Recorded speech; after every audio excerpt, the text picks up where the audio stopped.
días, bienvenidos a su programa Voces en Directo, un espacio que tenemos en el periódico El Economista para conversar con los analistas del sistema financiero mundial y con los principales líderes de las economías y las políticas económicas globales. Mi nombre es Yolanda Morales y en esta ocasión vamos a tener la oportunidad de platicar con el economista en jefe para México de Bank of America Merrill Lynch, Carlos Capistrán. El objetivo de esta conversación es conocer su opinión sobre cómo están viendo que viene el segundo semestre de este año, tanto a nivel internacional como a nivel nacional, cuáles son los riesgos, las fortalezas y que nos pueda dar un diagnóstico sobre el pulso que le están dando los comentarios de los inversionistas con los que conversa. Si me permiten, en unos minutos vamos a comenzar con esta entrevista. Estamos desde las oficinas de Bank of America Merrill Lynch. Bienvenidos.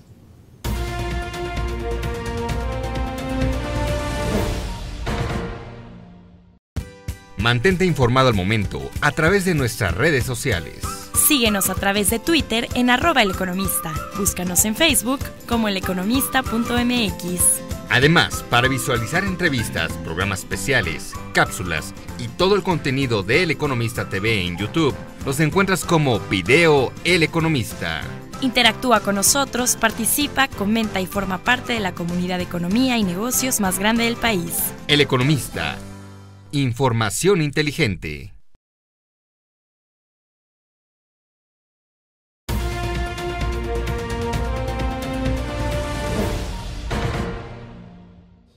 Pues como les decía, estamos aquí en las oficinas de Bank of America Merrill Lynch para conversar con el economista en jefe de la misma institución, Carlos Capistrán. ¿Qué tal, doctor? Buenos días. ¿Qué tal, Yolanda? Muchas gracias por tenerme aquí con ustedes. No, gracias a usted.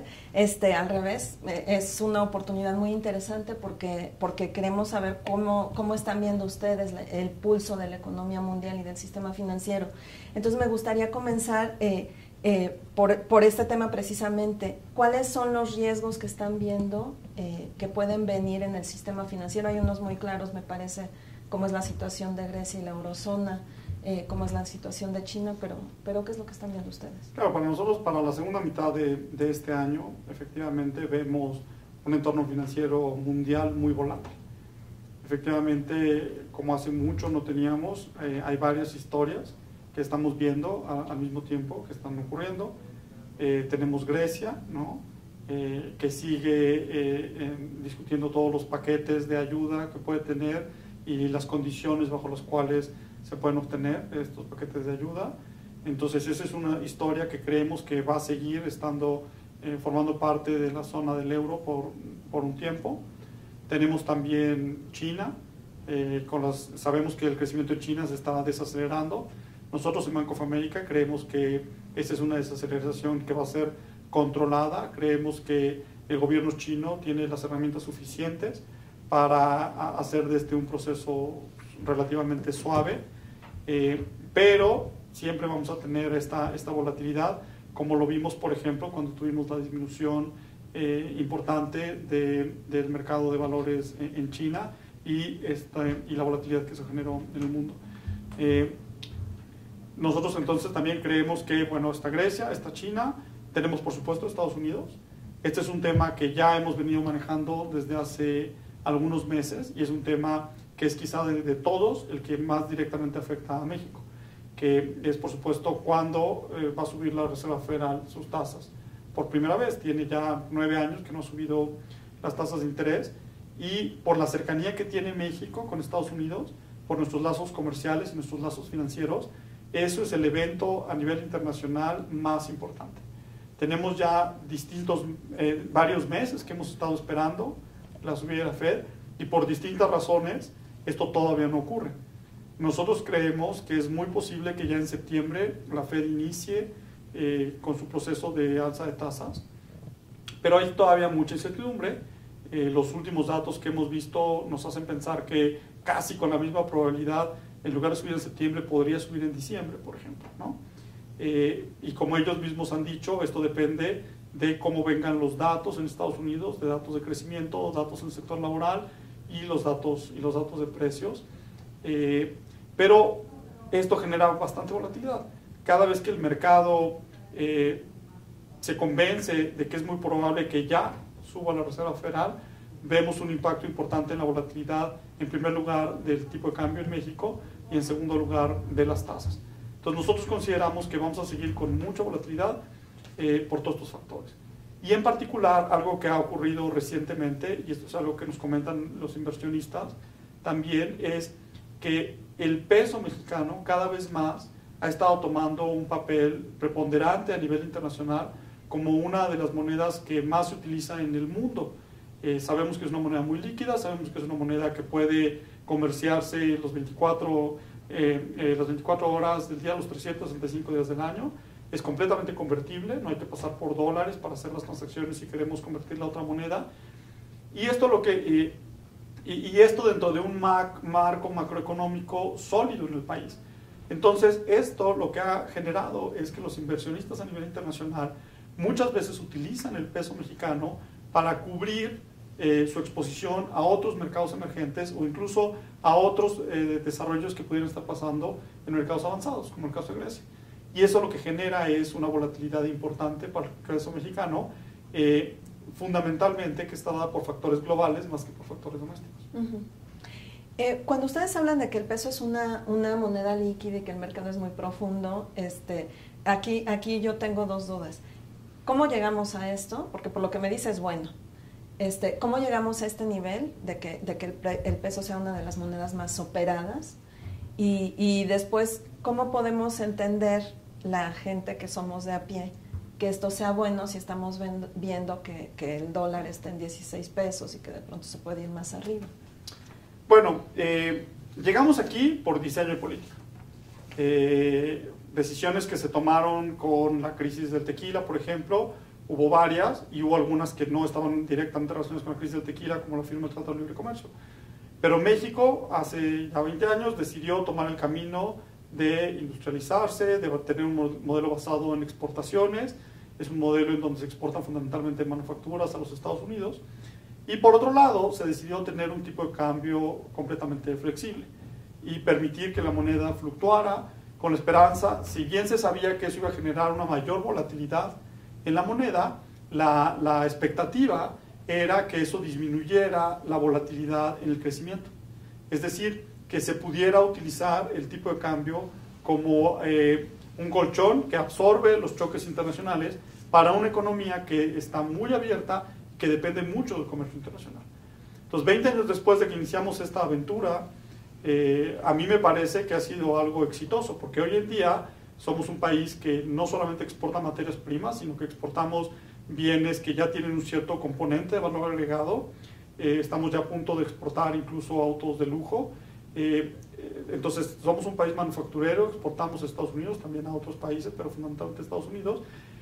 Y cuando hay cualquier cosa en el mundo que cambia la situación que tiene México respecto a esos otros países, por ejemplo, si de repente Estados Unidos empieza a crecer más, o si la zona del euro de repente empieza a crecer menos, o tiene problemas en Grecia, nuestra moneda es lo suficientemente flexible que inmediatamente refleja estos cambios, lo cual le permite a nuestra industria en México responder a esos cambios de la mejor forma posible, de la manera más rápida posible. Es decir, tenemos la transmisión de precios, ocurre de forma muy rápida, y esto le permite a nuestros empresarios tomar sus decisiones con la información más fresca que le ofrece el mercado de cuáles son las condiciones en las que se encuentra México. Entonces, en ese sentido nos sirve mucho. Somos un país exportador y que nuestra moneda se mueva tanto es una ayuda para nuestras exportaciones ante los choques que ocurren en el mundo. El problema que podía tener el tomar un modelo como este es que la volatilidad del tipo de cambio, en particular las depreciaciones, podrían haber generado inflación.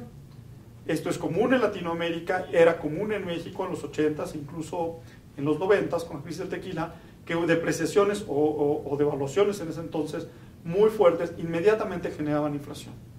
Eso tiene muchos problemas, sabemos que la inflación es un impuesto que recae sobre los más pobres, tiene muchos problemas, no ayuda al crecimiento, no ayuda al sano desarrollo del sistema financiero, y la otra es que genera acciones de política para tratar de evitarla.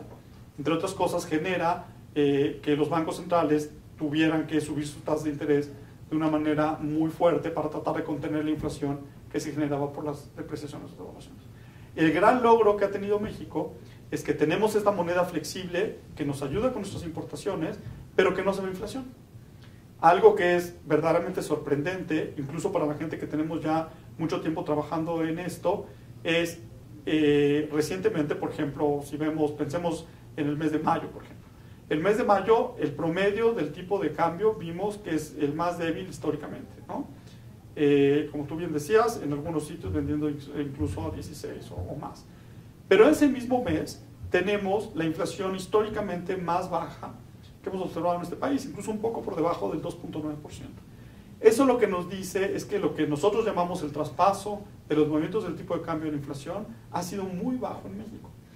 Entonces, tenemos los beneficios de una moneda que refleja el entorno internacional y que ayuda a nuestros empresarios a tomar las mejores decisiones, pero por otro lado, no tenemos las consecuencias dañinas de tener ese tipo de cambio, porque no se refleja en la inflación. Y esto le permite al Banco Central tener grados de libertad y no tener que reaccionar para bajar esa inflación subiendo las tasas de interés. Entonces, como se ve hoy en día, este es un esquema que se inició hace muchos años en México y que nos está permitiendo sortear relativamente bien unas aguas que han estado muy difíciles con toda esta volatilidad internacional. Ya tenemos varios meses en que ha habido eventos internacionales importantes y México sigue creciendo, sigue con inflación baja y yo diría que el tipo de cambio ha estado, que se ha depreciado ha estado ayudando más de los costos que ha estado teniendo. Doctor Capistrán, ¿por qué a pesar de esta flexibilidad que tiene la moneda y de la depreciación que sí está observándose, por qué es el peso de las monedas menos depreciadas? ¿Qué es lo que esto significa entre las emergentes, ¿no? Bueno, eso tiene que ver con cuál es la postura doméstica. Entonces, tenemos cosas dentro de la economía como son el crecimiento, la productividad, que son las que van a determinar el verdadero valor de cómo comerciamos con el resto del mundo. Y eso va a dar el verdadero valor de nuestra moneda. En la medida en que los llamados fundamentales macroeconómicos estén bien, esa moneda debería estar sólida. En el corto plazo, nuestra moneda, como platicábamos hace un momento, tiende a moverse con los eventos que ocurren a nivel internacional. Algunos que afectan directamente a México, como cuando cayó el precio del petróleo a la mitad, ¿no? en pocos meses, así como otros que no nos afectan directamente, como cuando el mercado, la bolsa de valores de China cae también estrepitosamente. Entonces, hay algunos factores globales que mueven en el corto plazo al peso mexicano, pero el peso mexicano está anclado fundamentalmente por las cosas como los valores como el crecimiento, la inflación, el desbalance o el balance que tenemos en nuestras cuentas externas y fundamentalmente por el balance fiscal que mantenemos finanzas públicas relativamente sanas. Entonces eso nos permite que ante choques externos nuestra moneda se deprecie en general menos que otras monedas que sí tienen algún desbalance doméstico. Ok, entonces por lo que nos está diciendo hay fortalezas que tienen a la moneda menos volátil pero absorbiendo bien los choques externos. Exacto, más volátil en algunas ocasiones, pero que se ha depreciado menos en general, pero eso nos ha permitido que una volatilidad que nos debería importar más, que es la volatilidad de nuestra producción, sea menor. O sea, nosotros en algunos países que, por ejemplo, fijan su tipo de cambio, pues están en el extremo, ¿no? Su moneda no se mueve, pero vemos que las fluctuaciones en la producción son gigantes y pasan de tener unos booms a unas recesiones muy grandes. Y en México lo que hemos hecho es acotado. Los 2 años pasados fueron años en donde tuvimos menor crecimiento y aún así no nos fuimos a un crecimiento negativo para el año. Lo más bajo que llegamos fue 1.1. De la misma forma, a lo mejor en crecimientos a la alza no vemos tampoco crecimientos demasiado grandes. Tenemos acotada la volatilidad de nuestra producción, pero uno tendería a pensar que para la población en general es mejor tener menor volatilidad en la producción, aunque eso implique tener una mayor volatilidad en el tipo de cambio. Y ese a mí me parece que fue explícitamente la decisión que se tomó hace 20 años de entrar en este camino y que hoy estamos viendo los resultados y esos son resultados positivos. Muy bien. Pues si me permiten nos vamos a ir a un breve corte y regresamos para platicar sobre crecimiento, sobre la economía y las expectativas que tienen ustedes. Estamos en Bank of America Merrill Lynch transmitiendo Voces en Directo, un programa del Economista. Acompáñenme a este corte, por favor.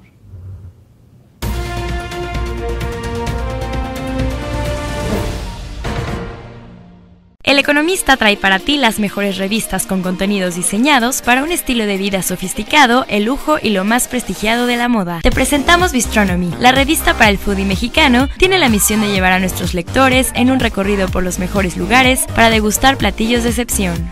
La revista para todos los interesados en los relojes de cuarzo es O'Clock. Los ejes temáticos giran alrededor de las tendencias y las noticias más importantes de la industria, las celebridades y las pasarelas que definen el rumbo de la moda internacional. Equestrian, la única revista de estilo de vida ligada al mundo ecuestre. Podrás encontrar noticias relacionadas con el lujo, los looks y accesorios obligados para él y para ella, los mejores gadgets, relojes, joyas, autos, motocicletas, vinos, restaurantes, platillos, spas y destinos. Si eres amante de la vida náutica, te presentamos Luxury on Board, donde te mostramos los mejores destinos nacionales e internacionales. Te ofrece un directorio actualizado con las marinas en México más importantes. Horloger, la revista de alta relojería, te ofrece todos los contenidos relacionados con las grandes novedades presentadas por las marcas, así como un recorrido desde las entrañas por una de las industrias más importantes en el mundo del lujo. Aquí encontrarás los mejores contenidos sobre las grandes ferias de relojería, como Baseball en Basilea, Suiza, el Salón Internacional de Auto Luxury en Ginebra, Suiza, y el Salón Internacional de Alta Relojería en México.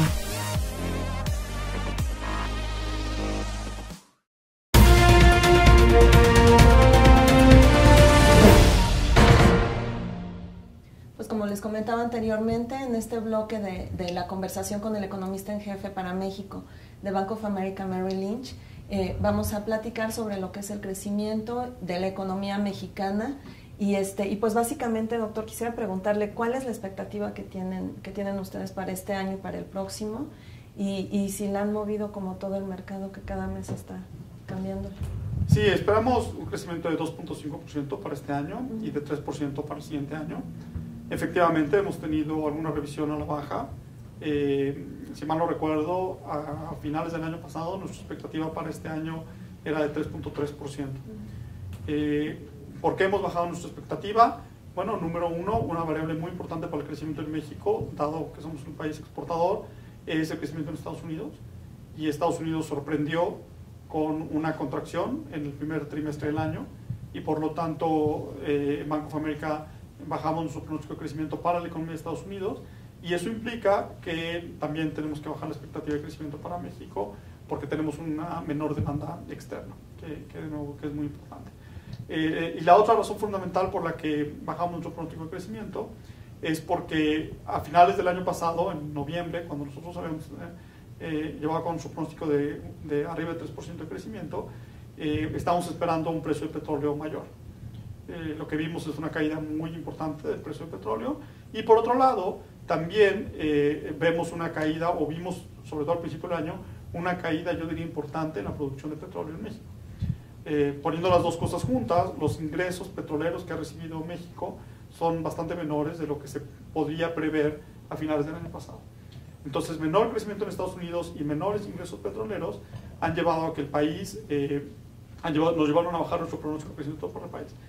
Aún así, creemos que 2.5, cuando uno lo compara con lo que está ocurriendo en otras economías, nos parece similares a México, nos parece que es un muy buen crecimiento, nos parece que México está sorteando bastante bien los menores precios de materias primas internacionales y toda la volatilidad que ya comentamos que está ocurriendo en el mundo.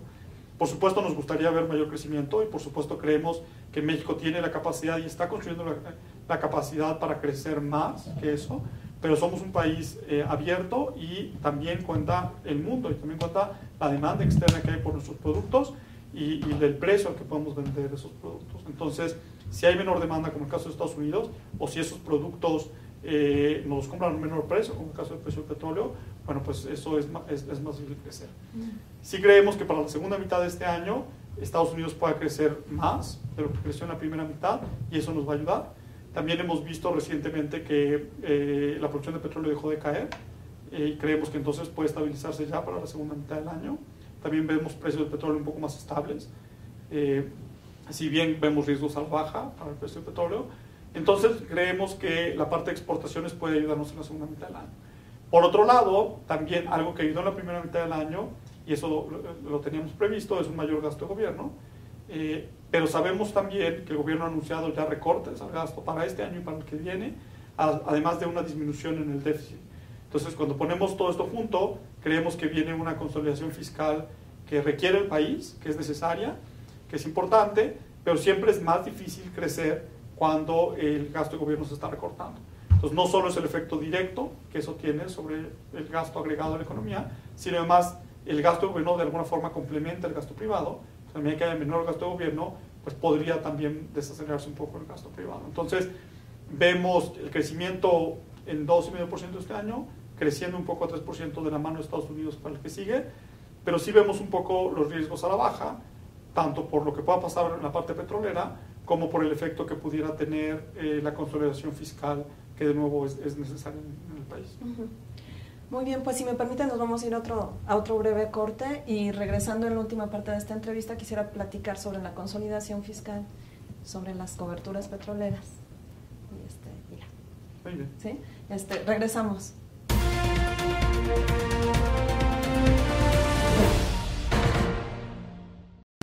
Mantente informado al momento a través de nuestras redes sociales. Síguenos a través de Twitter en @eleconomista. Búscanos en Facebook como eleconomista.mx. Además, para visualizar entrevistas, programas especiales, cápsulas y todo el contenido de El Economista TV en YouTube, los encuentras como Video El Economista. Interactúa con nosotros, participa, comenta y forma parte de la comunidad de economía y negocios más grande del país. El Economista. Información inteligente.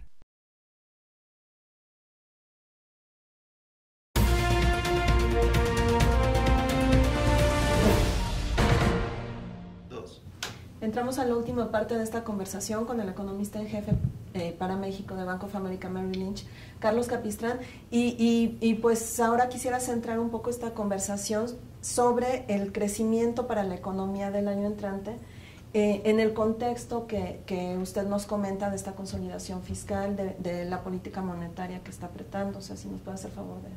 Claro, lo que platicábamos es que ante los menores ingresos petroleros, si bien el gobierno, mediante el aumento de los impuestos con la reforma fiscal, ha podido compensar un poco esa caída en la recaudación, es cierto que sigue dependiendo en cierta medida de los ingresos petroleros, y que en la medida en que los precios del petróleo han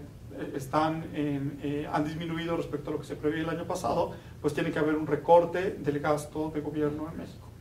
Además, como mencionábamos hace un momento, está la trayectoria del déficit que ha estado disminuyendo. Se tiene el compromiso de parte del gobierno de disminuirlo.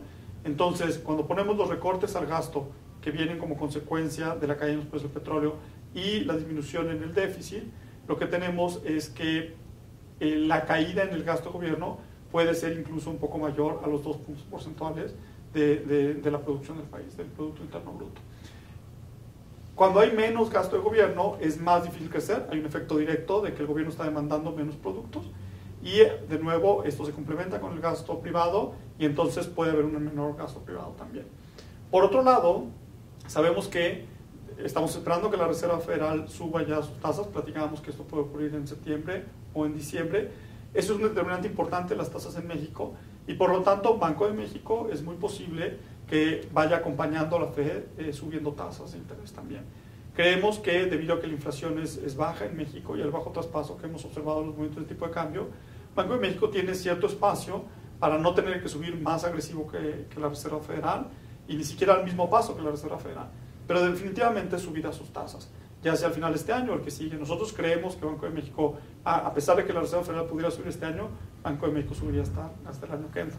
Pero en todo caso, lo que preveemos para el 2016 es que vamos a tener una consolidación fiscal, lo que los economistas decimos una política fiscal que va a estar apretando, y tanto la Reserva Federal como el Banco de México subiendo tasas de interés, lo cual también se conoce como una política monetaria que va a estar apretando.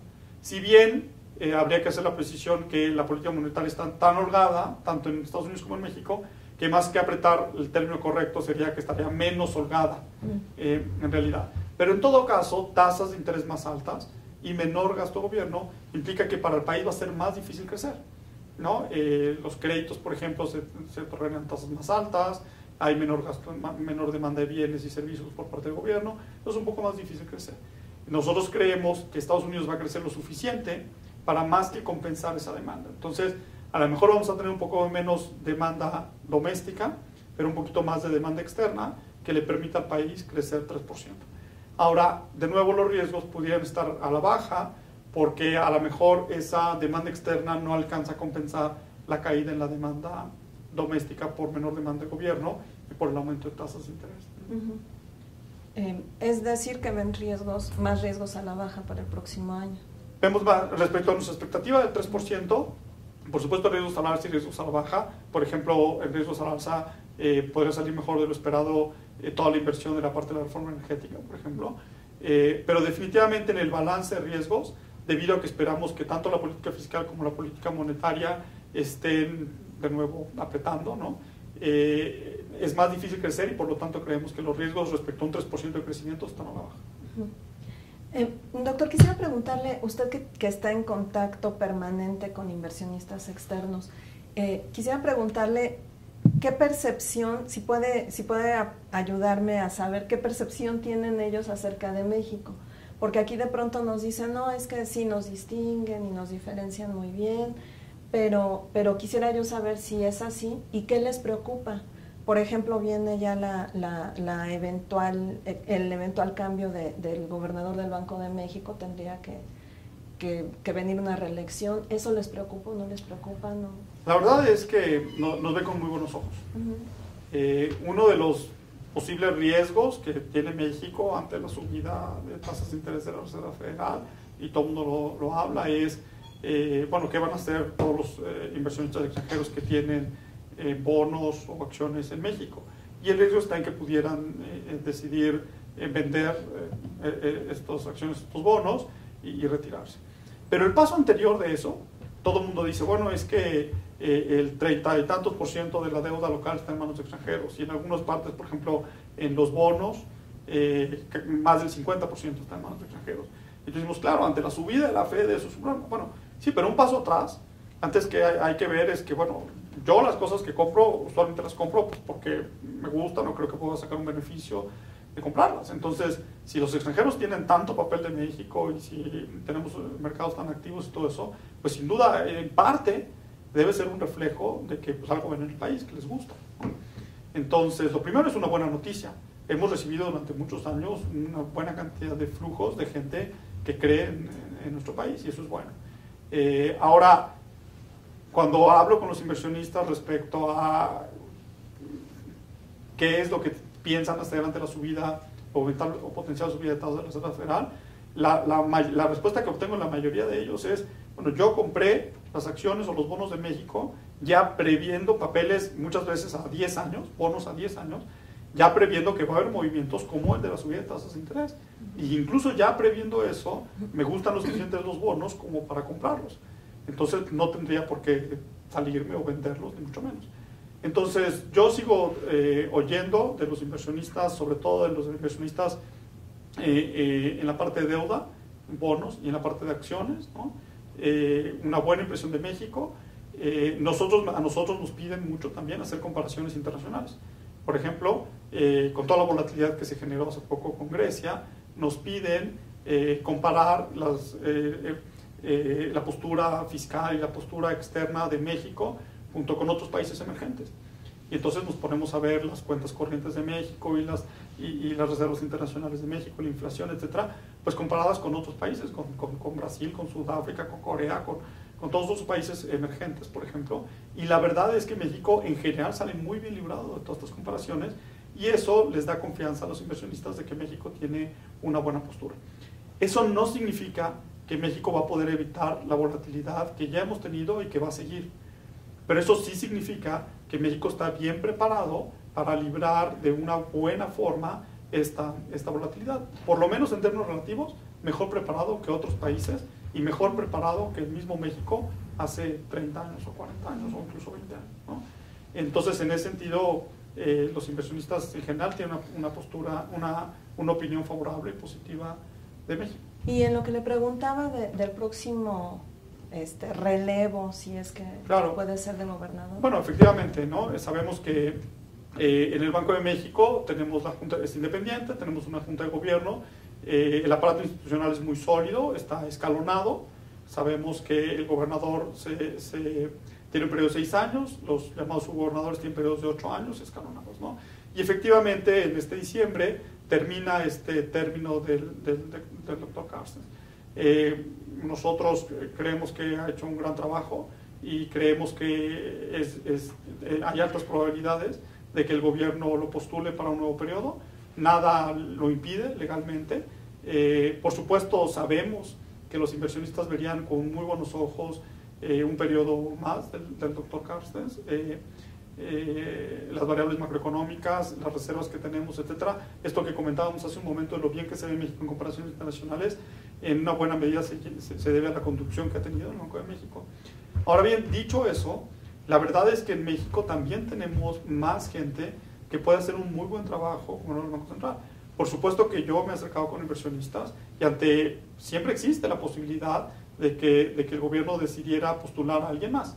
Y ante esa posibilidad hemos preguntado a inversionistas si creen que hay más gente en México o si les preocupa en algún momento que no estuviera el doctor Carstens. Y la verdad es que la respuesta ha sido, él ha hecho un excelente trabajo, pero hay más gente en México que confiamos en que también podría hacer otro trabajo. Nosotros vemos gente cercana al gobierno que también podría, o dentro de la misma Junta de Gobierno, que sin duda podría también hacer un buen trabajo. Entonces, en ese sentido estamos contentos. Creo que bueno, algo que nos dejó tener tantas crisis es que por lo menos tenemos gente que nos hemos dedicado mucho tiempo a esto y que gente que sabe qué hacer con las crisis, que está preparada, que conoce el sistema mexicano y creemos que hay varias personas allá afuera que podrían hacer un buen trabajo también en el Banco Central. Pero en este contexto de que probablemente sería el momento, coincidiría con la subida de tasas aquí en México, ¿no podría generar ruido? No, porque la respuesta a grandes rasgos es no, porque lo que se ve es la institución. Lo que tenemos es una institución sólida y, como decía, es una junta de gobierno que toma las decisiones. Si por alguna razón termina el periodo del gobernador Carstens y no hubiera por algunos días alguien que estuviera ahí, por ejemplo, y que al mismo tiempo en diciembre subieran tasas, la verdad es que se tiene todo el mecanismo institucional de cómo se toman las decisiones y existirán otros 4 subgobernadores que por supuesto tienen la capacidad y la experiencia y el andamiaje institucional para poder tomar las mejores decisiones. Entonces, eso creo que es perfectamente claro para los inversionistas, para nosotros, para todo el mundo. Nosotros tenemos una de las instituciones, quizá la institución más fuerte de México, y en ese sentido no nos preocupa. Ahora bien, por supuesto que siempre es mejor, como decimos coloquialmente, no buscar 3 pies al gato, ¿no? Y siempre sería mejor que en los periodos de mayor turbulencia internacional no se generara nada extra en México que pudiera exacerbar esa volatilidad, ¿no? Entonces, en ese sentido sería mejor que si el gobernador Carstens ha estado ahí, él mismo fuera el que llevara toda esta transición. Pero creo que es una institución sólida y que si llegara a darse el caso, no tenemos problemas y no habría una preocupación al respecto. Muy bien. Muy bien, pues doctor, le agradezco mucho que nos haya permitido conversar con usted. No sé si quiere agregar algo más. No, nada más, y nada más agradecerles también la oportunidad de estar en el programa. Bueno, pues muchísimas gracias y gracias a ustedes por habernos acompañado en esta emisión más de Voces en Directo. Les recuerdo que pueden ver los programas anteriores en la misma página del periódico en www.eleconomista.com/voces-medio directo. Mi nombre es Yolanda Morales, nos vemos en la siguiente emisión.